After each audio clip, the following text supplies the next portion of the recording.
Good morning. So I know it's such a strange place to want to talk to yourself. Well, I guess it's strange to talk to yourself anywhere, but a place to want to have a deep conversation in the car. But sometimes my car is the only alone time I get. I guess it's like that when you have a whole other half.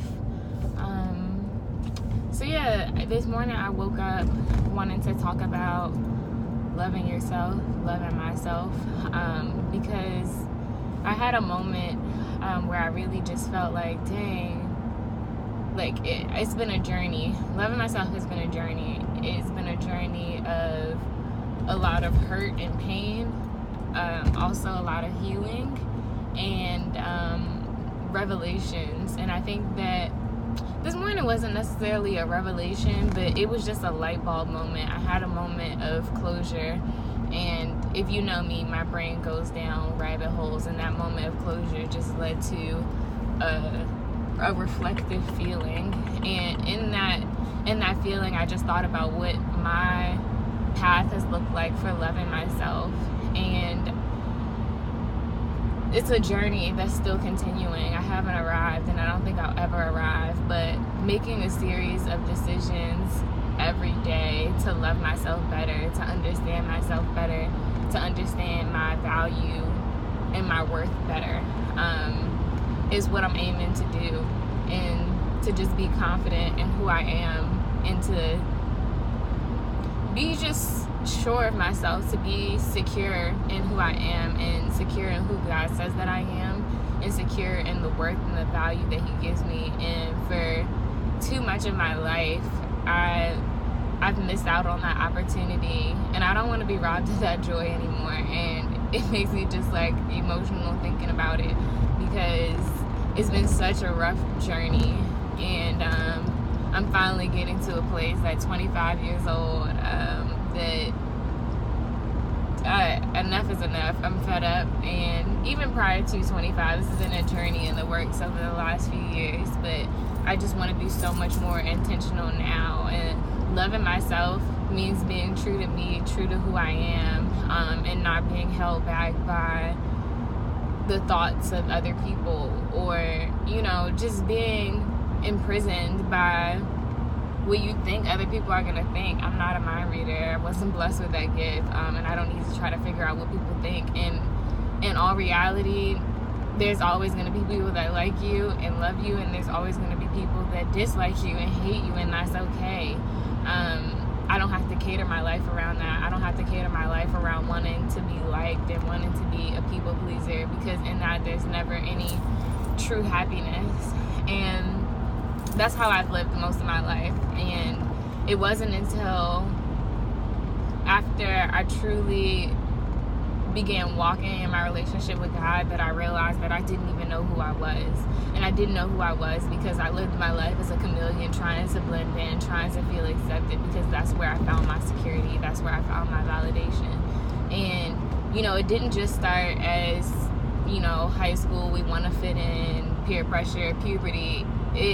I felt like this for as far as I can remember. I remember in elementary school feeling like I was overweight, and yeah, I had a little baby fat, but nothing out of the usual. But I put security in that, and I compared myself to the other girls who were skinnier. And there were times where I purposely wouldn't eat because I wanted to lose weight, but I also love food, so that just didn't really work out for me, which thank God that it didn't. I compared myself in the way that I was developing. I remember when other girls were starting their period and I hadn't. I'm pretty sure I probably pretended that I did.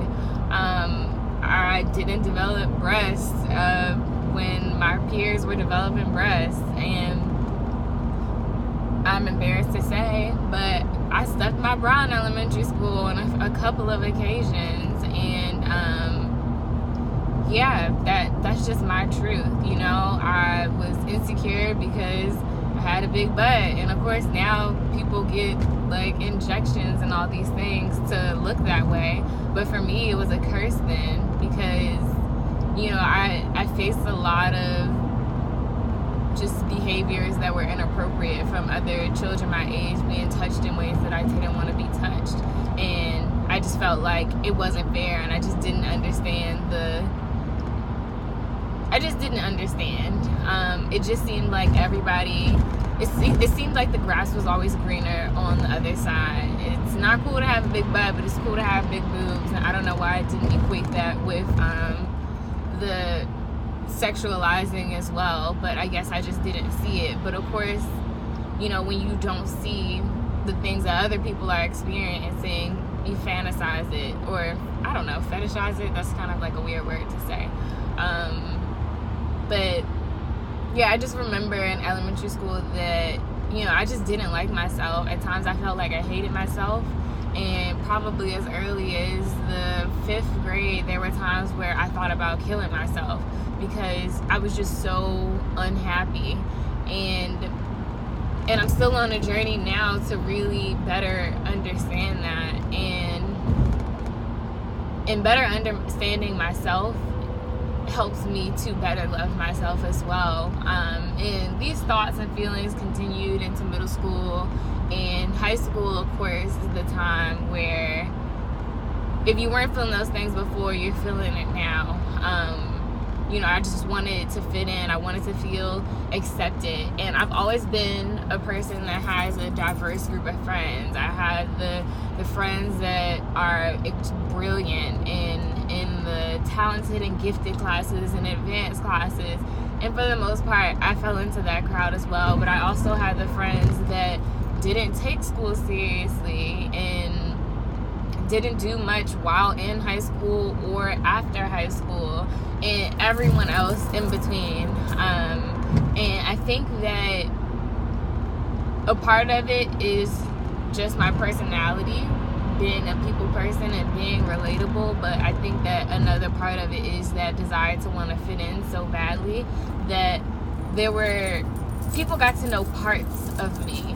You know, when I'm with certain people, they got to see this part so I could assimilate in this way. And when I got to be with other people, I would assimilate in other ways. And I lived like that for so long. And living like that is not living life to the full. It's not joyful. And it's not that I didn't have times that I enjoyed and times where I was happy. But when I reflect back on my life growing up, the vast majority of it, I wasn't happy. I was just carrying a lot of weight with me, a lot of hurt and a lot of anger and all the above. You know when you be talking for too long and then you look up and you're like, oh shoot, where am I driving? And I also have a terrible sense of direction, so I'm about to be so mad if I miss my exit rapping. These things happen to me. Bruh, I really think I'm about to be like in Baltimore. I'm so upset. Okay, first blooper, first fail. Yes, I totally missed my exit on the way to church, and I pinky promised myself and Darren, my husband, that we would be on church this morning, be at church on time this morning. Meanwhile, he's at home about to watch church on YouTube, but he's not feeling well, so there's that. But yeah, definitely missed my exit. Just drove all around the world, took the scenic route, but I'm just gonna take that as a blessing. Maybe not a blessing, but a time for me to just get more time to express and reflect on my feelings. But I'm really not that far, so it's only but so much more that I'm going to be able to talk about. But I really do want to come back and just continue to share my life and share myself and be my truest self. That's my goal. New year, new me. Just kidding. Same me all the time.